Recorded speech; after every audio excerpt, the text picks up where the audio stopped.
A escolha de Filipe e Natanael. No domingo de manhã, 24 de fevereiro do ano 26 DC, Jesus despediu-se de João Batista no rio, próximo de Pela, para nunca mais vê-lo na carne. Naquele dia, enquanto Jesus e seus 4 discípulos apóstolos partiam para a Galileia, houve um grande tumulto no acampamento dos seguidores de João. A primeira grande divisão estava para acontecer.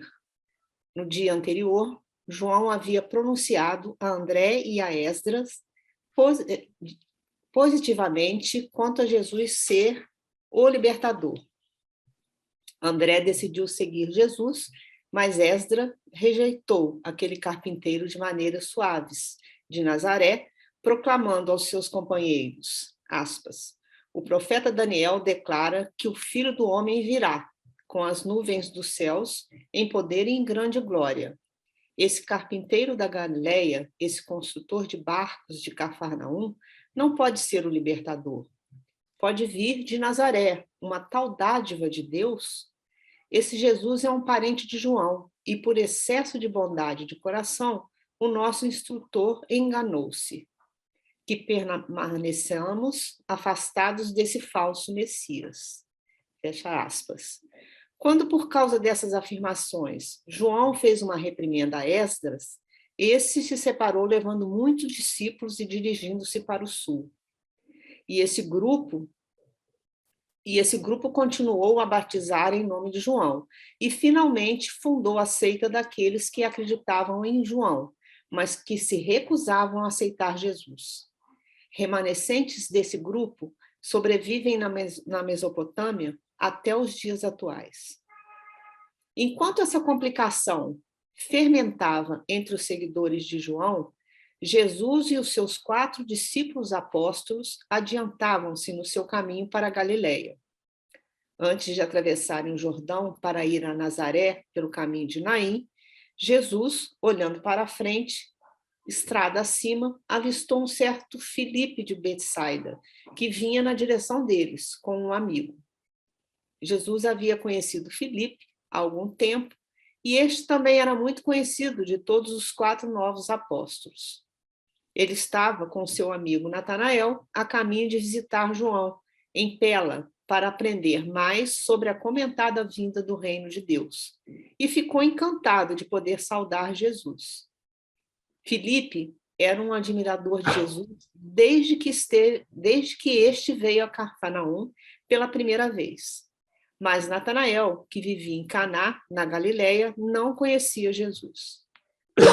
Adiantou-se para saudar os seus amigos, enquanto Natanael permaneceu à sombra de uma árvore à beira da estrada. Pedro levou Filipe para um lado e começou a explicar, referindo-se a si próprio, a André e a Tiago e a João, que todos eles se haviam transformado em seguidores de Jesus, no novo reino, e insistiu veementemente para que Filipe também fosse um voluntário desse serviço.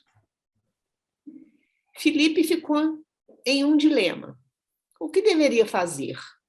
Aqui, de repente, em uma beira de estrada, perto do Jordão, aqui punha-se ele diante de uma decisão imediata sobre a mais importante questão de uma vida. Logo, ele entrou em uma conversa sincera com Pedro, André e João, enquanto Jesus delineava para Tiago a viagem através da Galileia e para Cafarnaum. Finalmente, André sugeriu a Filipe: por que não perguntar ao mestre? Subitamente, Filipe se deu conta de que Jesus era realmente um grande homem, possivelmente o Messias, e decidiu acatar a decisão de Jesus e foi diretamente até ele e perguntou: mestre, devo ir até João ou juntar-me aos meus amigos que te seguem? E Jesus respondeu: segue-me. Filipe ficou emocionado com a certeza de haver encontrado o libertador. Filipe agora acenava no grupo para que esperassem onde estavam, enquanto ele voltou correndo para anunciar a nova da sua decisão ao seu amigo Natanael, que ainda ficara para trás, sob a moreira, refletindo sobre as muitas coisas que ele tinha ouvido a respeito de João Batista, sobre o reino que viria e do Messias esperado. Filipe interrompeu essas meditações, exclamando: Eu encontrei o libertador, aquele sobre quem Moisés e os profetas escreveram, e a quem João tem proclamado. Natanael, levantando os olhos, inquiriu: De onde vem esse mestre? E Filipe respondeu: Ele é Jesus de Nazaré, filho de José, o carpinteiro, mais recentemente residindo em Cafarnaum. E então, um tanto chocado, Natanael perguntou: Uma coisa boa assim pode vir de Nazaré? Mas Filipe, tomando pelo braço, disse: Vem e vê. Filipe levou Natanael a Jesus, que, olhando benignamente no rosto do homem sincero que duvidava, disse: Eis um israelita genuíno, para quem não há engano. Segue-me. E Natanael, voltando-se para Filipe, disse: Tu estás certo. Ele é de fato um mestre dos homens. Eu também o seguirei, se for digno disso. E Jesus fez um gesto afirmativo a Natanael, dizendo de novo: Segue-me. Jesus havia reunido a metade do seu futuro corpo de colaboradores íntimos, 5 que já o tinham conhecido há algum tempo e um estranho, Natanael. Sem mais demora, atravessaram o Jordão e, passando pela aldeia de Naim, chegaram a Nazaré tarde naquela noite. Todos passaram a noite com José na casa da infância de Jesus. Os companheiros de Jesus pouco entenderam por que o seu recém-encontrado mestre estava tão preocupado em destruir completamente cada vestígio dos seus escritos que ainda permaneciam pela casa na forma dos 10 mandamentos e outras frases e preceitos.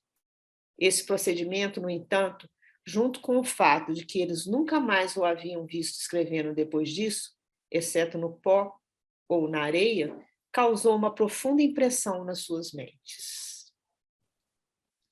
Muito legal, né? Muito bem. Obrigada, Maria. Muito obrigado, Maria. Olha, realmente chama atenção aí o fato de Jesus destruir tudo o que ele havia escrito, né?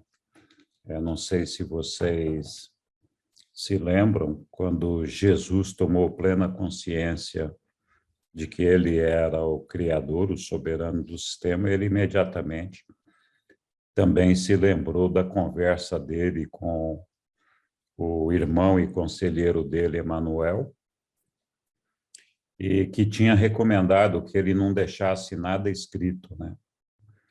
Foi justamente por essa lembrança e essa recomendação que ele decidiu voltar lá e destruir tudo o que ele tinha deixado escrito ou gravado, para que não ficasse nada escrito por ele. Então, essa foi a história lá dos escritos. Oi, Samuel.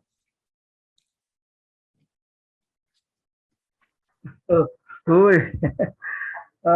Eu não posso deixar de analisar esse texto, né? Porque 2 vezes passou ali, Jesus falou para o outro, segue-me, e também falou para o outro, segue-me, foi? Então, Jesus estava ali em carne com esses discípulos.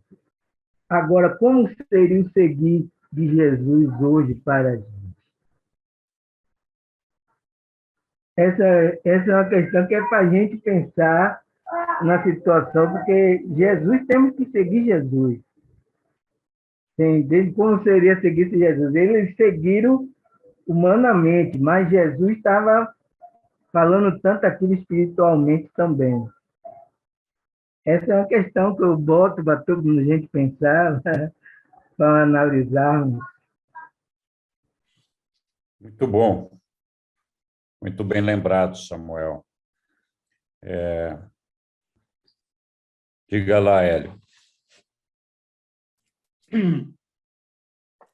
Me chamou a atenção o verso 9. Podia reproduzir na tela? Sim. 9. Pois então. eu quero guardar um paralelo com a Bíblia, com o Novo Testamento da Bíblia, cujos 4 primeiros livros são os evangelhos, que fazem parte dos 27 livros do Novo Testamento. Os 4 evangelhos, na verdade, poderiam, como são um cópia do outro, com pequenas diferenças literárias e de acréscimos, poderiam compor um livro apenas, esses 4. Mas a parte que eu quero destacar, a partir do que está aqui no estudo de hoje, é que Jesus não tinha menor interesse em deixar nada por escrito, seja por vontade própria, seja por orientação antes de assumir a missão. Ele não tinha esse interesse e provavelmente nós vamos ler mais para frente que em momento nenhum ele fez referências tais e tantas que se assemelha ao que consta dos 4 evangelhos. E é muito difícil imaginar, e talvez aqui está a provocação, não tem nenhum outro propósito a não ser de provocar, como é do meu costume, como é que alguém pode conhecer pouco de outra pessoa? Olha lá, eu conheço o Henrique, o casal 20 aí, simpaticíssimo, desde 2014. Como é que eu poderia fazer a biografia desse casal desde o nascimento de ambos? Do relacionamento deles, antes, na fase de formação, pré-adolescência, adolescência, primeira fase adulta, casamento, os filhos. Como é que eu poderia relatar tal coisa se ambos não se dispusessem a me contar algo a respeito? Então, eu desde sempre, tive uma dúvida muito séria, no nível de criar problemas. Mas como é que esse povo sabe disso tudo, né? Como é que vão saber que nasceu aqui, essa árvore genealógica, numa época difícil, que não podia fazer busca no Google, nem nada? E agora o livro está dizendo que Jesus não tinha o menor interesse nesse tipo de registro, nesse tipo de publicidade. Feita a provocação, eu me calo. Obrigado. Obrigado, Aélio. A provocação é perfeitamente válida. Mas é curioso, porque apesar de citar genealogia retroagindo até períodos muito distantes, a verdade é que os 4 evangelhos, os evangelistas, falaram muito pouco da infância de Jesus, né? Para não dizer nada. E nisso, aqui, a gente tem uma diferença substancial no livro de Urântia. Mas você tem razão, como é que todo mundo sabe dessas histórias todas? Né? É para se pensar. Nos evangelhos canônimos, me ajuda aí, Henrique. Canônicos? Canônicos, isso. Foram escolhidos por Roma, né? Então, neles ali, Jesus desaparece misteriosamente dos 13 aos 30 anos. Então, mas existem outros evangelhos, os apócrifos, que foram ignorados, né? E neles nós encontramos vestígios por onde Jesus andou. E isso está todo revelado no livro de Urântia.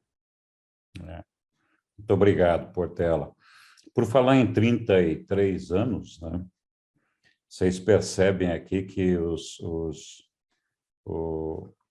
reveladores estão falando do ano 27 depois de Cristo, né? Ou 26, não me lembro agora. Que já dá 33. Que ele já estava aí com uma idade de 33 ou 34, praticamente, né?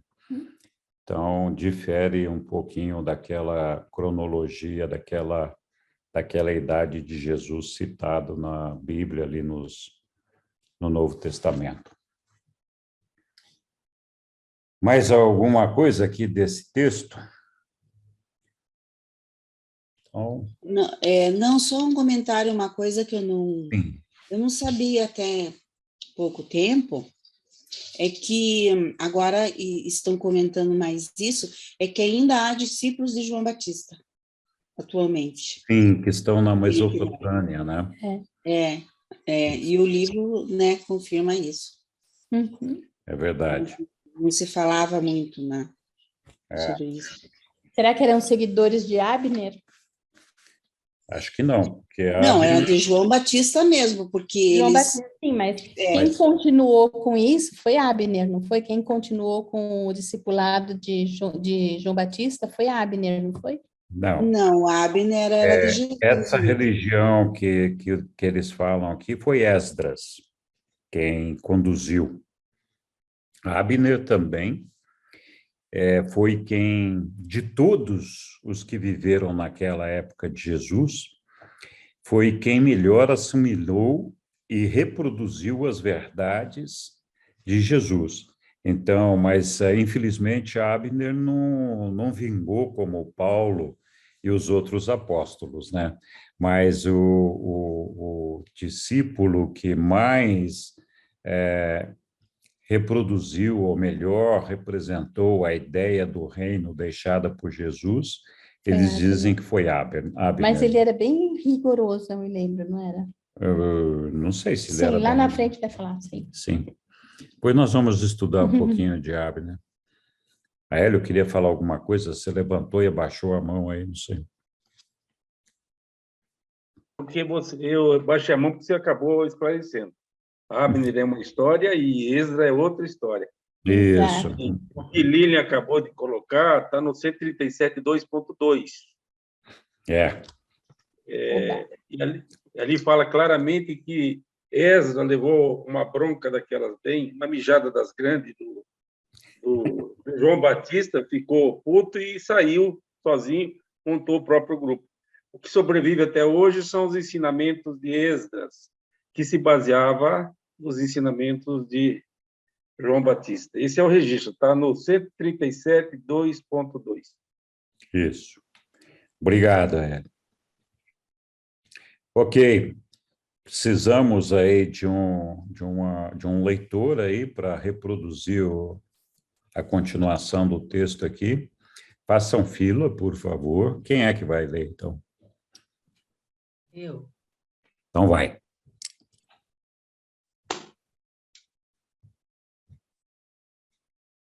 A visita a Cafarnaum.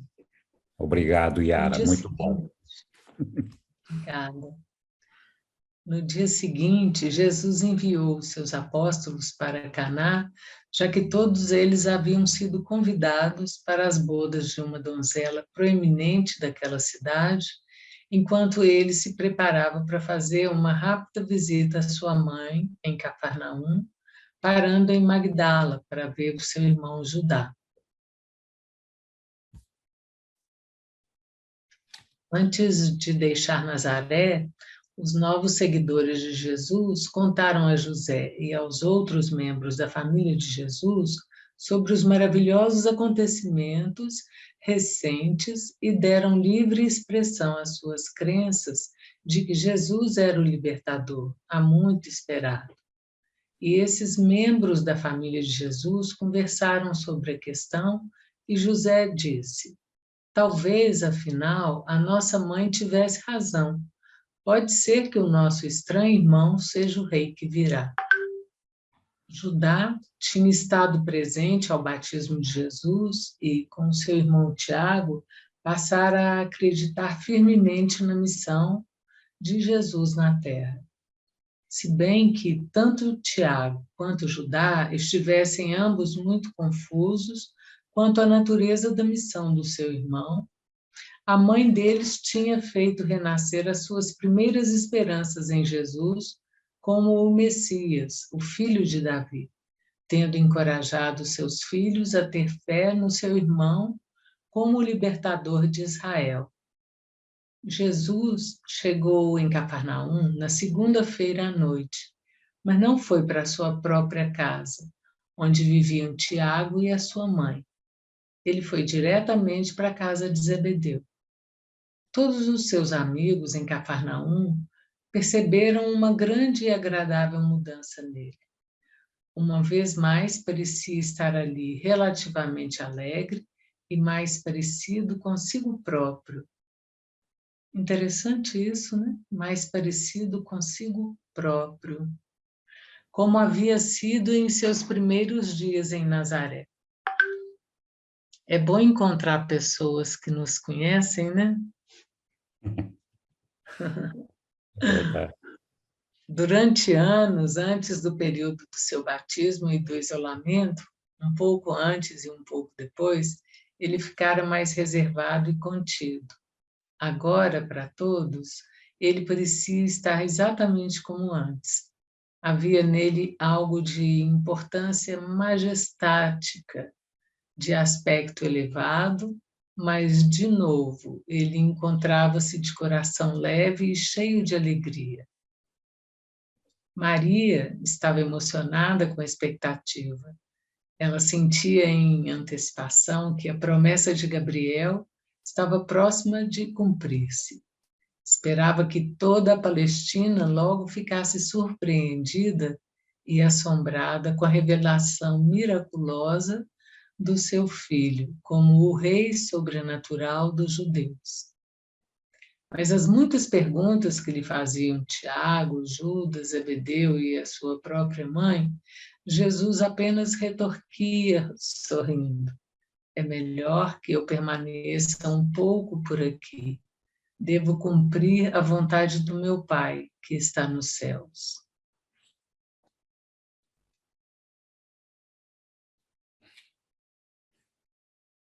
No dia seguinte, terça-feira, eles viajaram todos para Caná, para o casamento de Naomi, que iria acontecer no dia seguinte.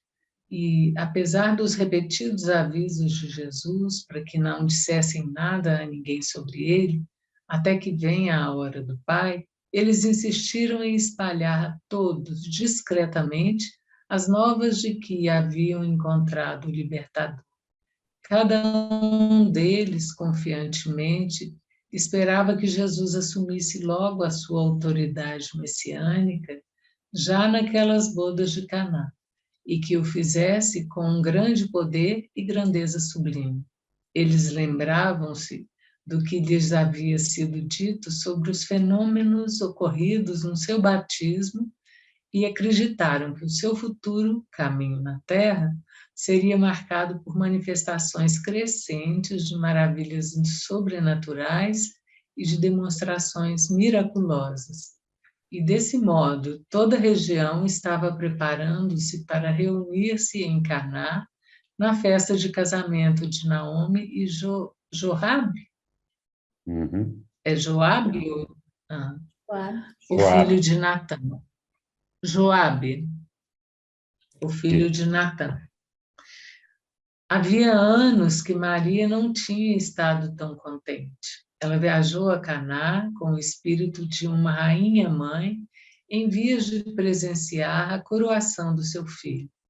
Desde que Jesus havia feito 13 anos, a sua família e os amigos não o viam tão despreocupado e feliz, tão cheio de consideração e de compreensão com os pedidos e os desejos dos seus companheiros, e compassivo de um modo tão tocante. E então, todos sussurraram entre si. Mas eu queria repetir. Desde que Jesus havia feito 13 anos, a sua família e os amigos não o viam tão despreocupado e feliz. Isso foi depois dos 40 dias de retiro? Sim.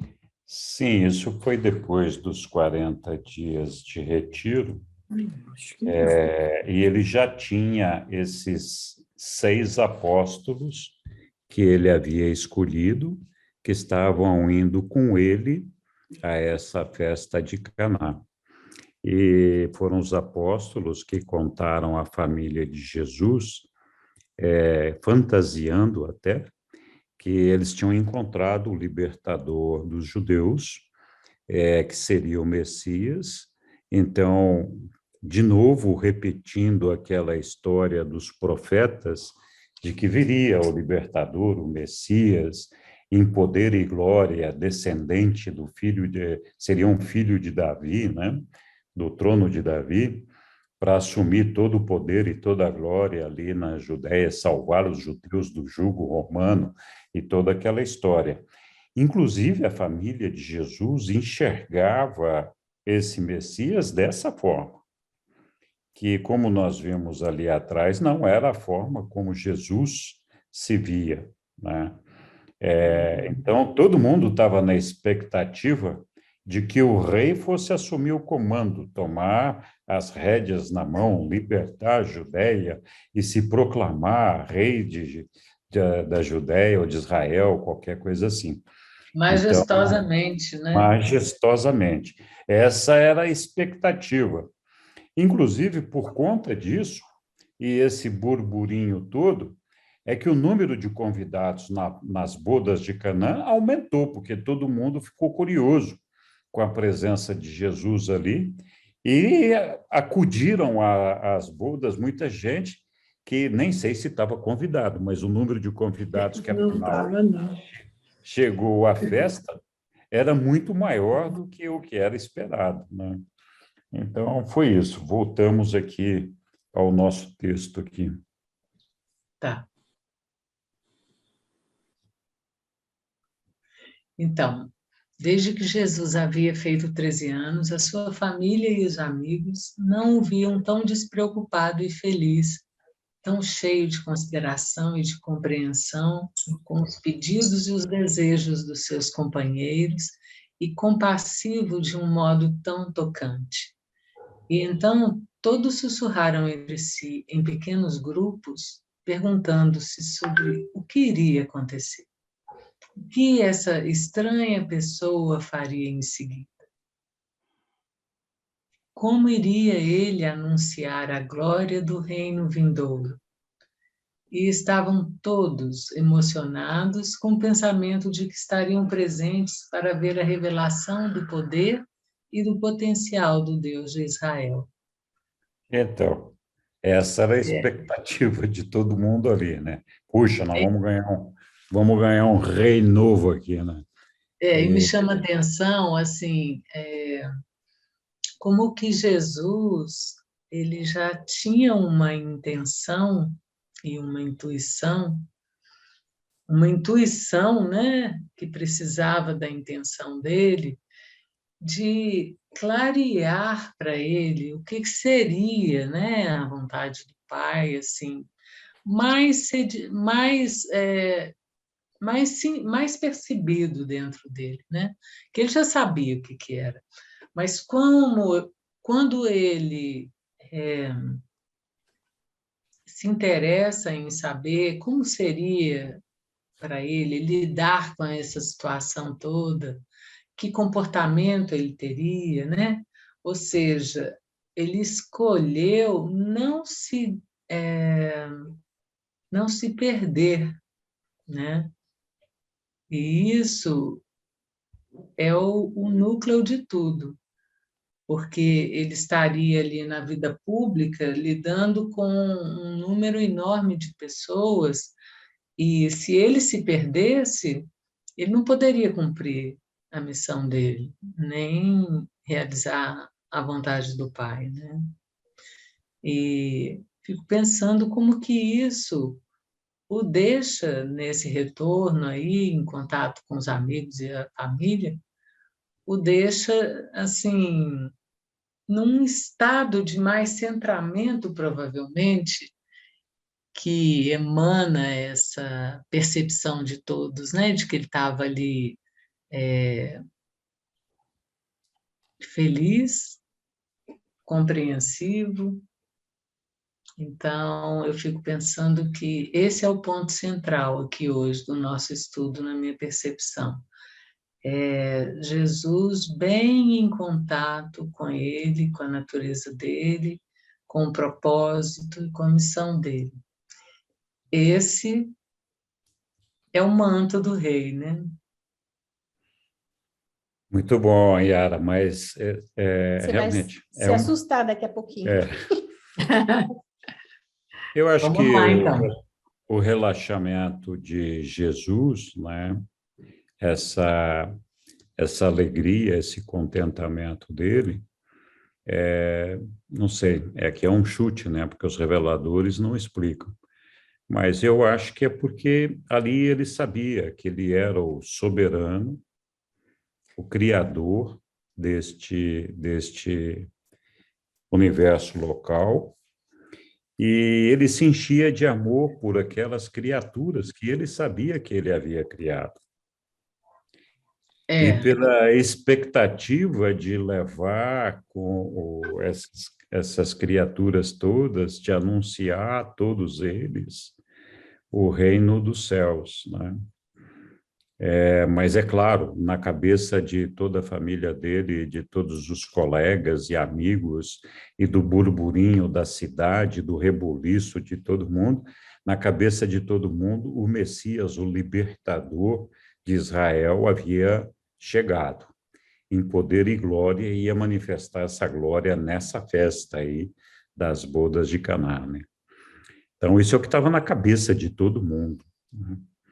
Essa expectativa, né? Essa expectativa, né? Então, essa expectativa não fazia parte da expectativa de Jesus, não era o que ele certamente imaginava, né? Nós já vimos lá as decisões que ele tomou lá enquanto esteve em retiro, né? Mas tá bom. Aélio, vamos lá, meu querido. Aélio está diferente. Está parecendo outro homem, gente. Mais velho. Aélio deu as Não, tá caras. parecendo mais novo. Tá bonito, charmoso. Obrigado, são teus É a olhos. primeira vez que eu vejo o Aélio, porque ele põe uma foto estática lá. Mesmo. Não, mas eu estou atendendo pedidos e reclamações, por isso que eu resolvi abrir a câmera. Mas é que normalmente, enquanto eu estou com a câmera fechada, eu como bastante. Então, eu não queria. Mas vamos lá. Eu gostei da observação inicial da Yara em relação ao texto que ela estava lendo, então eu pediria que voltasse no verso 4, parágrafo 4. Eu vou conectar com o 7, que tem a ver com o comentário. 4. Ok? E eu vou destacar, durante anos, antes do período do seu batismo e do isolamento, um pouco antes e um pouco depois, ele ficara mais reservado e contido. Aí vamos pular para o 7, por favor. Estamos no 7? Sim. Desde que Jesus havia feito 13 anos, a sua família e os amigos não o viam tão despreocupado e feliz. Vou parar aí. Vale lembrar que nós estudamos até agora a vida de Jesus a partir do documento 119, e no documento 126, mais especificamente, trata da morte de José, pai humano de Jesus.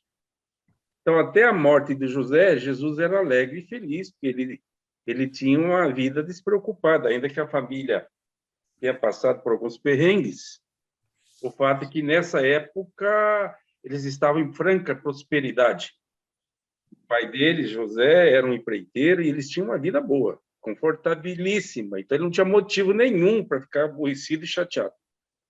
Aí aconteceu a morte do pai, e eles não receberam um valor grande da obra, que deu causa à morte de José, que Herodes estava construindo. Ou seja, a situação deles caiu em absoluto, uma situação cômoda, confortável, eles caíram no chão.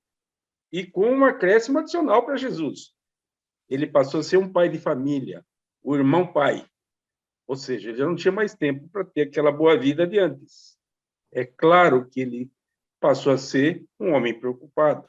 Uma família numerosa, sem falar que a mãe estava grávida de Ruth, ao tempo que José morreu. É fácil de entender, pelo menos para mim, é fácil de entender porque Jesus mudou.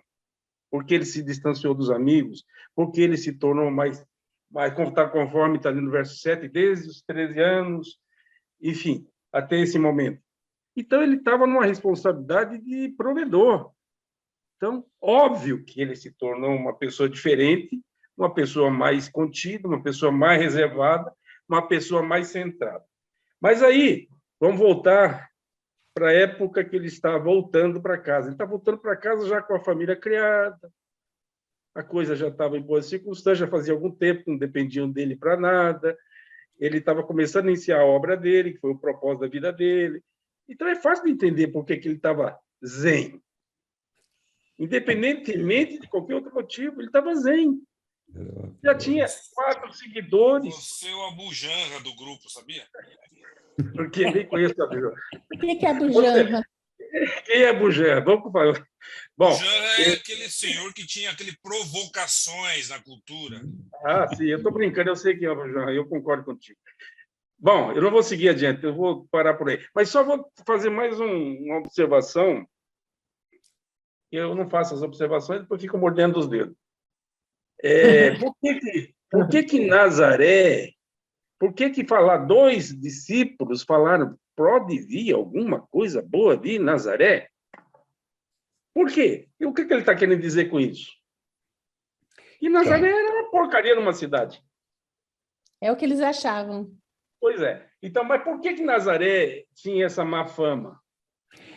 Na verdade, Nazaré era uma cidade importante. Na época, não era, evidentemente, Jerusalém, mas eles tinham lá uma sinagoga que era mais liberal, menos dura do que ali em Jerusalém. Então, por isso que o pessoal falava, não, os caras ali, eles são frouxos, eles ali pode qualquer coisa, né? Então, essa era a ideia, né? Mas, enfim, tá bom. Mas alguém quer acrescentar alguma coisa aqui a esse documento? Isso tem muito também do preconceito que existia de uma tribo para outra judaica, né? Como eram 12 tribos. Então, cada uma se espalhou e cada uma foi para uma região. Então, Eu não sei se ali Nazaré era uma tribo diferente da tribo de Jerusalém. Esse preconceito. O Hélio é o estudioso da Bíblia, ele também pode colaborar. Diga lá, Hélio. Das 12 tribos ao sul, porque, na verdade, Nazaré é a maior distância de norte e sul. Norte e sul. Ao sul ficava Judá, que era a maior das tribos. E ao sul, quando foi feita a divisão de conquista, sob a liderança de Josué, ficou a tribo de Judá e meia tribo de Benjamim. Ficou, então, uma tribo e meia das 12. As demais todas ficaram do centro para cima. Para simplificar, o sul era Judá, o meio é Samaria e o norte é Galileia. Então, as 10 tribos e meia se espalharam do centro para o norte. Ao tempo de Jesus, o norte estava muito, a exemplo de Nova York, tem muitos estrangeiros e poucos americanos, é uma cidade cosmopolita. Existia muito árabe na cidade de Nazaré e muito pouco sangue daquelas 12 tribos. E havia muita miscigenação. Então, essa miscigenação, essa mistura de gente, à época de Jesus, conspirava contra a fama da Galileia como um todo e de Nazaré em particular. E Nazaré era uma confluência das nações do norte, era uma confluência importante para o comércio. Mas, em termos religiosos, era uma porcaria, como disse Henrique. Quer dizer, Henrique não disse, eu não disse. mas tudo bem. Vamos lá. Não por acaso era Jesus, ele mais 12 discípulos, né? E todo esse simbolismo, porque eram, na verdade, 13 tribos de Israel. A tribo de Dan foi expulsa, né, de Israel após o evento da guerra contra os cananeus, né, no qual eles cederam o porto para a entrada dos cananeus naquela guerra, né? Então, hoje a tribo de Dan é considerado, quem é descendente de Dan, geralmente são os mercadores, né? Então, dentro da cultura, da tradição judaica, existiam 3 postos, né, superiores: o posto do rei, o do sacerdote, né, o sumo sacerdote e a do profeta. Então, Jesus ocupava esse posto de profeta, né? Yosef, Yeshua ben Yosef, o profeta, o rabi. Então, dentro dessa tradição, não quer dizer que são postos. Isso quer dizer que uma pessoa, às vezes, pode ocupar 2 postos, como é o que queriam os apóstolos, né? Que Jesus ocupasse um posto de sumo sacerdote, ele recusou. Então, eles queriam que ele assumisse o posto de rei, ele também não se interessou. Mesmo assim, o rei e o sacerdote conspiraram contra ele, porque viam em Jesus, o profeta, uma ameaça aos seus postos. Muito bom, Portela. Obrigado. Ok. Seguimos adiante, então, com a nossa leitura aqui. Aí vamos falar, então, da festa, né? Chegamos lá, estamos na festa. Quem é? Eu acho que eu vou ler aqui. Então, o matrimônio de Caná. Na quarta-feira, por volta do meio-dia, quase 1000 convidados haviam chegado em Caná. Mais de 4 vezes o número dos convidados listados para a festa de casamento. Era um costume judaico celebrar os matrimônios às quartas-feiras, e os convites foram enviados com 1 mês de antecedência. No final da manhã e nas primeiras horas da tardinha, parecia mais uma recepção pública para Jesus do que um casamento. É o resultado do burburinho lá, né, que nós estamos falando agora há pouco. Todos queriam cumprimentar esse Galileu tão próximo da fama, e ele estava sendo bastante cordial para com todos, jovens e velhos, judeus e gentios. E todos ficaram contentes quando Jesus consentiu em liderar a procissão que antecede o casamento. Jesus estava agora cuidadosamente consciente a respeito da sua existência humana, da sua pré-existência divina e do status das suas naturezas, a humana e a divina, combinadas ou fusionadas. Com um equilíbrio perfeito, ele podia, em um momento, fazer o seu papel humano e assumir imediatamente as prerrogativas da personalidade de natureza divina. À medida que o dia passava, Jesus tornava-se crescentemente consciente de que o povo estava esperando que ele fizesse alguma coisa prodigiosa. E, mais especialmente, ele reconhecia que a sua família e os seus 6 discípulos apóstolos aguardavam que ele anunciasse apropriadamente o seu reino vindouro, por meio de alguma manifestação surpreendente e sobrenatural. No princípio da tarde, Maria chamou Tiago, e juntos eles atreveram-se a abordar Jesus para perguntar-lhe se ele admitiria confiar neles, a ponto de informar-lhes a que horas e em que momento da cerimônia do casamento ele havia planejado manifestar-se como aquele que é sobrenatural. Desculpe. Tão logo acabaram de falar dessas questões a Jesus, perceberam que tinham despertado a sua indignação característica. Ele disse apenas: se me amais, então estejais dispostos a permanecer comigo enquanto espero pela vontade do meu Pai que está nos céus. A eloquência da sua reprovação, contudo, estava na expressão do seu rosto. Essa atitude da sua mãe era um grande desapontamento para o Jesus humano, e a sua reação para com ela deixou-o ainda mais grave pela proposta sugestiva de que ele permitisse a si próprio alguma demonstração externa da sua divindade. Essa era, precisamente, uma das coisas que ele havia decidido não fazer, quando recentemente isolado nas colinas. Por muitas horas, Maria esteve bastante deprimida. Ela disse a Tiago: eu não consigo compreendê-lo. O que tudo isso pode significar? Não terá fim essa conduta estranha da sua parte? Tiago e Judá tentaram confortar a mãe, enquanto Jesus retirou-se para uma solidão de 1 hora.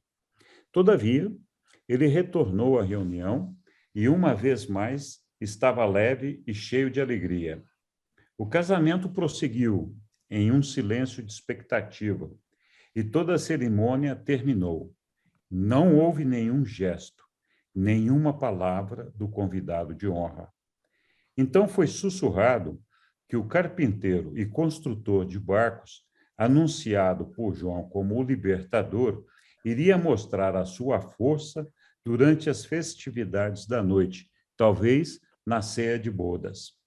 Entretanto, toda a expectativa de uma tal demonstração ficou efetivamente anulada nas mentes dos seus 6 discípulos apóstolos, quando Jesus os reuniu um pouco antes da ceia do casamento para dizer com grande sinceridade: não creais que vim a este lugar para realizar algo de prodigioso, para a gratificação dos curiosos ou para a convicção dos que duvidam. Estamos aqui mais para esperar, aguardando pela vontade do nosso Pai que está nos céus. No entanto, quando Maria e os outros ouviram em consulta com os seus companheiros, ficaram totalmente persuadidos nas suas próprias mentes de que algo de extraordinário estava para acontecer. E todos eles assentaram-se para desfrutar da ceia de casamento e da noite de bom e festivo companheirismo. O pai do noivo havia providenciado bastante vinho para todos os convidados listados para a festa do casamento. Mas como poderia imaginar que o casamento do seu filho iria transformar-se em um evento tão intimamente ligado à esperada manifestação de Jesus como o libertador messiânico? Ele estava encantado de ter a honra de poder contar com o célebre Galileu entre os seus convidados. Mas antes que a ceia do casamento tivesse terminado, os serviçais trouxeram a ele a notícia desconcertante de que estava faltando vinho. No momento em que a ceia formal havia acabado e os convivas estavam perambulando no jardim, a mãe do noivo confidenciou a Maria que o suprimento de vinho tinha acabado. E Maria, confiantemente, disse: não te preocupes, eu vou falar com meu filho, ele vai ajudar-nos. E assim, ela ousou falar-lhe, apesar da reprovação de poucas horas antes. Maria estava cheia de certeza que o filho dela ia resolver todos os problemas, né? Durante um período de muitos anos, Maria sempre se voltara a Jesus para pedir-lhe ajuda em cada crise da vida do seu lar em Nazaré. E por isso era tão natural para ela pensar nele nesse momento.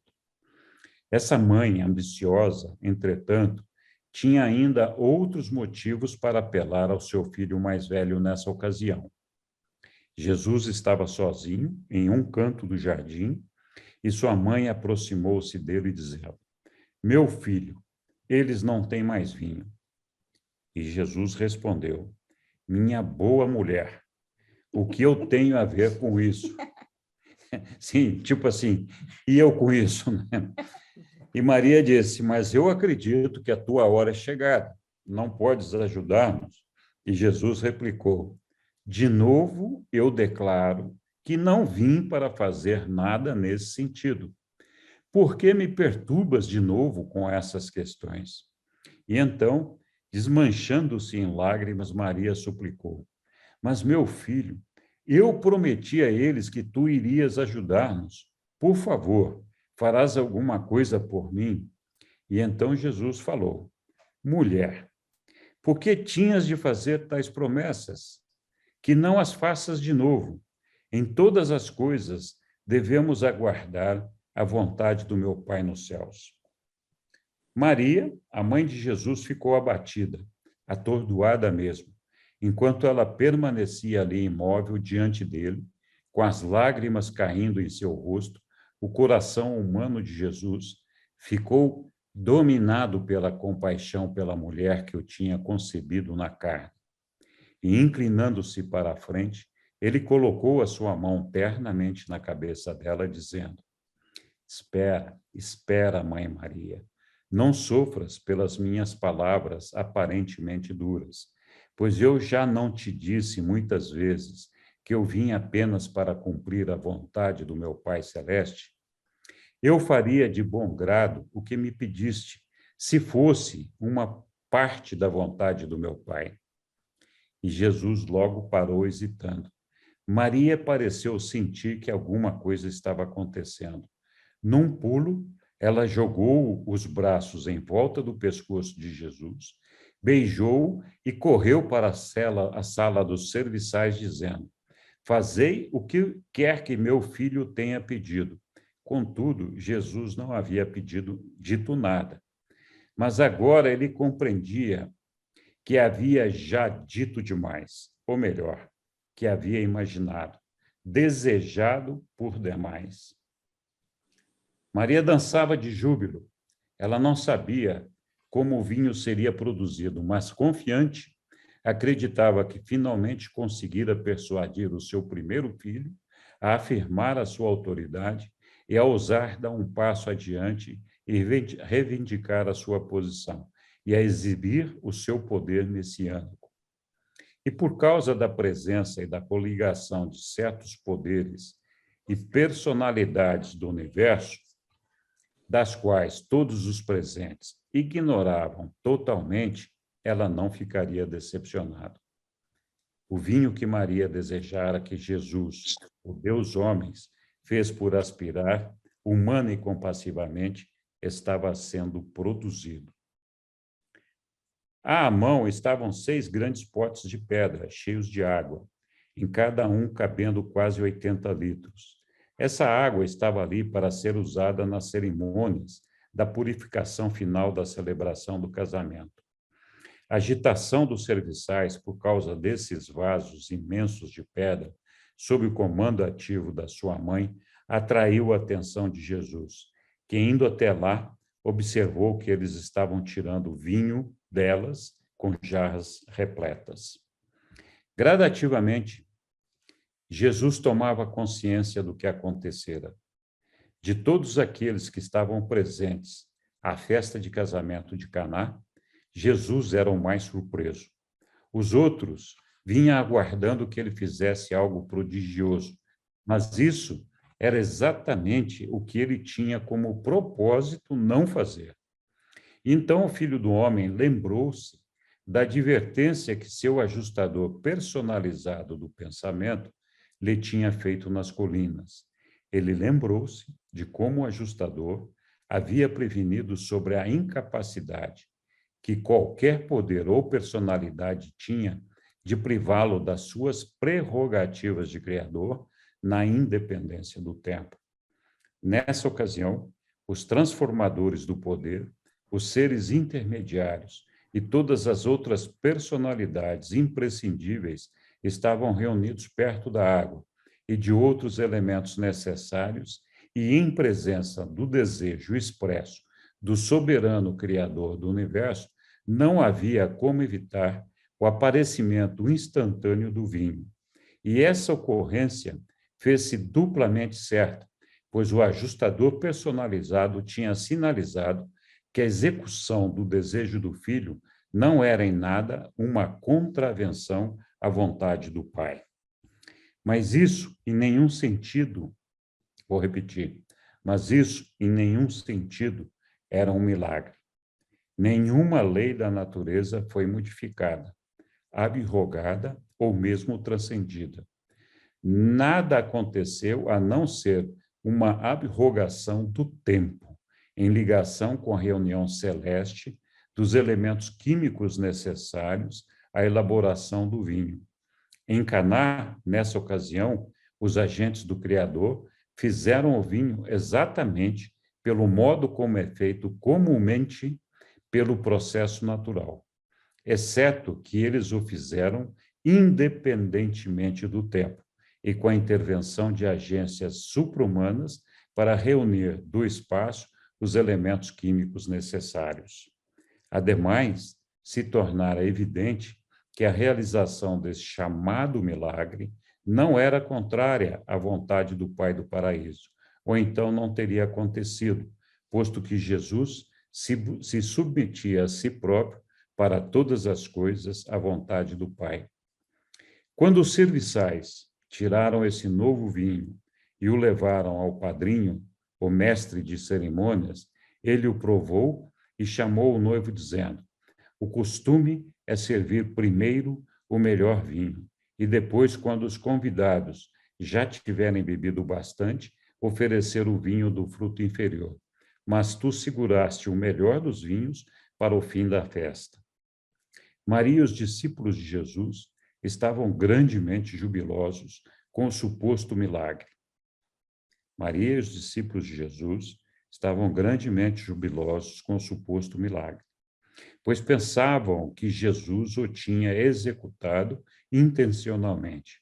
Mas Jesus retirara-se para um canto abrigado do jardim e para pensar com seriedade por uns poucos breves momentos. E, finalmente, ele havia decidido que o episódio acontecera fora do seu controle pessoal, dadas as circunstâncias, e que, não sendo adverso à vontade de seu pai, tornara-se inevitável. Quando retornou ao povo, foi olhado com temor. Eles todos acreditaram nele como sendo o Messias. Contudo, Jesus estava dolorosamente perplexo, sabendo que eles acreditaram nele apenas por causa da ocorrência inusitada que acabavam inadvertidamente de presenciar. De novo, Jesus retirou-se para uns momentos no terraço, de modo que pudesse pensar em tudo.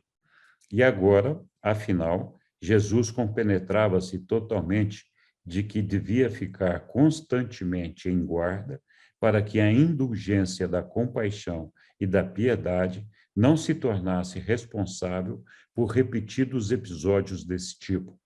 Contudo, muitos eventos com essa mesma característica ocorreram antes que o Filho do Homem deixasse finalmente a sua vida mortal na carne. Então, está aí a história desse episódio da transformação de água em vinho, né? Que foi realmente alguma coisa que chamou a atenção de todo mundo, a expectativa do povo foi atendida, e Jesus ficou muito contrariado com toda essa história aí, porque não era bem o que ele queria fazer, mas no final acabou acontecendo, né?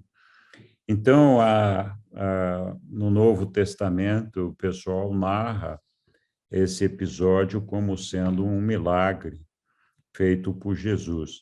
Na verdade, não deixa de ser um milagre na medida em que, onde tinha água, apareceu vinho. Mas, como os reveladores contam aí, não foi uma coisa que Jesus bateu a varinha e transformou, né? Houve aí todas as agências celestes envolvidas na produção instantânea de um vinho, né? Então, é um episódio bastante interessante, difícil para a nossa compreensão,